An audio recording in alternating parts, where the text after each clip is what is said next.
Hey, church family. Thanks again for joining me on It's a Good Day with Pastor Greg. And today I want to talk about how each and every one of us are ministers. I remember I became a Christian at age 16. I was living in Florida with my mom, and some friends had invited me to a Nazarene church.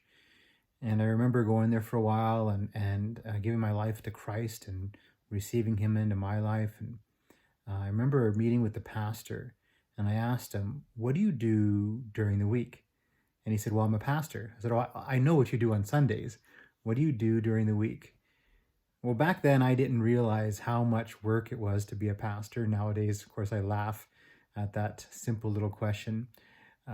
But even though we have some people that we have set aside and we pay specifically to fulfill the occupational role of pastor, every single one of us is a minister. So let me read this passage for you out of 2 Corinthians chapter 5. We're going to be preaching on 2 Corinthians in 2 weeks. This coming Sunday is 1 Corinthians, and then the Sunday after is 2 Corinthians. But let me just read for you this passage. This is out of, like I said, 2 Corinthians chapter 5. And I'm going to begin here in verse 19. God has committed to us the message of reconciliation. We are therefore Christ's ambassadors, as though God were making his appeal through us. Earlier, it says in verse 18, all this is from God, who reconciled us to himself through Christ and gave us the ministry of reconciliation. So every single one of us is a minister of reconciliation. We are an ambassador for Christ. So as you go about your day today, I wonder if you just would pause for a moment. Look around whatever you're doing for your daily job, whatever it is.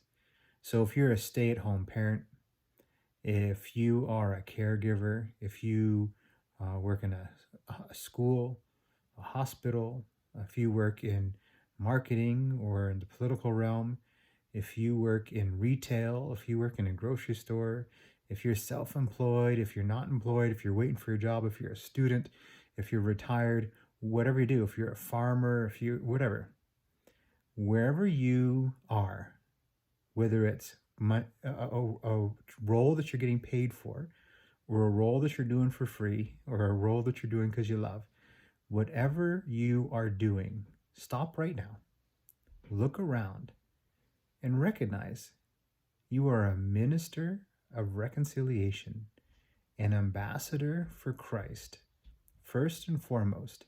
And that's what you're doing right now. Wherever you're at, God has you there for a purpose. He has you there for a reason. I don't know if you are one of the only, or if there's lots of you Christians in that specific place that you're at. Whether you look around your office space and you see tons of other people that believe in Jesus, or you look around your office space and there's nobody else that believes in Jesus there. Whatever it is, God has you there for a very specific purpose. You are his minister of reconciliation, his ambassador for Christ. And so, take that seriously. Maybe just take a moment right now, 30 seconds, and just pray, Jesus, how do you want to use me?